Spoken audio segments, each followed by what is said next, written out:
સરપંચ અને સભ્યો ઉમેદવારી પત્ર ભરવાનો છેલ્લો દિવસ છે. આજે ઘણી બધી ભીડ છે, ઘણા બધા લોકો આવ્યા છે અને આજે જ વાઘુરા સવાભાઈ પણ વાલાભાઈ પણ સરપંચ પદે ઉમેદવારી ફોર્મ ભર્યું છે અને નિશ્ચિતપણે લગભગ બિનહરીફ થવા જઈ રહ્યા છે. તો વાલાભાઈ, આ વિશે આપ શું કહેવા માગો છો? જે આખા ગામે મારા ઉપર વિશ્વાસ રાખીને બિનહરીફ જાહેર આપેલ છે એ બદલ સર્વ ગામજનોનો ખૂબ ખૂબ આભાર. વાઘુરા ગામમાં શું શું એવી ખૂટતી કડીઓ છે જે આપ નવી બોડી કરવા માંગે છે? ધન્યવાદ. પહેલાં તો અમારા વાઘુરા ગામ એટલે એક જ અમારી જ્ઞાતિનું આહિર સમાજનું, મુખ્યત્વે આહિર સમાજની જ જ્ઞાતિ છે. બાકી મહેશ્વરી છે, થોડી ઘણી મુસલમાન છે, બાવાજી છે, આમ સંયુક્તમાં બધા રહે છે.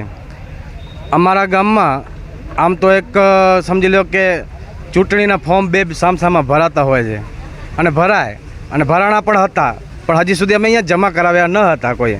આમાં અમારી સમાજના અગ્રણીઓ પણ અમારે આવ્યા અને અમને કીધું કે ભાઈ તમે સમરસ જ કરો, સમરસના ગામને ઘણા બધા ફાયદા હોય છે. એટલે મારું ફોર્મ અને સામે અમારા આ વાલજીભાઈ છે, અમારા બેનું સામસામે જ ફોર્મ અમે ભરવાની તૈયારીઓ કરતા હતા. પણ એના કે આવું બધું આપણે ન કરીએ અને સમરસ કરીએ, ગામને ઘણા બધા ફાયદા થશે.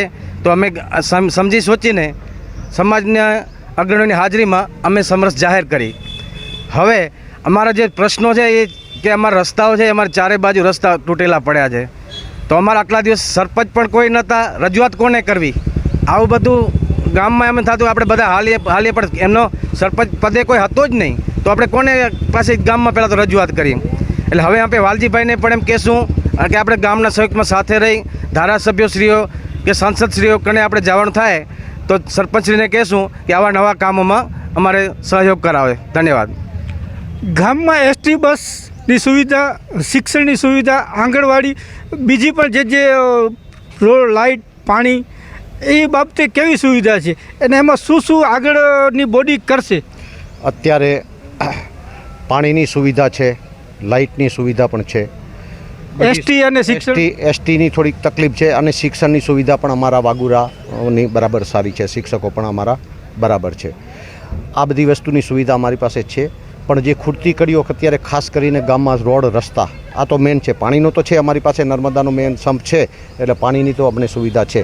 બાકી હું કે અમારા સમાજના અગ્રણીઓ આવીને અને આપણે આભાર માનશું કરશનભાઈનો કે એને મધ્યસ્થી એમાં અમારા સમાજના મેન 64 પાદરના પ્રમુખ અમારા તેજાભાઈ, પછી અમારા અર્જણભાઈ, ચેતનભાઈ અને આના નામી અનામી અમારા સમાજના અગ્રણીઓ કાલે અમારી પાસે આવીને અમને બધાને ગામને સમજાવીને અમારી મધ્યસ્થી કરી અને આજે અમે કરશનભાઈ એની પેનલ આખી બોડી કરશનભાઈએ આમાં સમાજનું માન રાખી અને કરશનભાઈએ કીધું કે કાંઈ વાંધો નથી, જો સમાજનું ને વાઘુરા ગામ જો બિનહરીફ થતું હોય તો મને કોઈ તકલીફ નથી. વાલાભાઈની સમગ્ર બોડીને મારી સમજી લો પેનલ આપવા તૈયાર છે.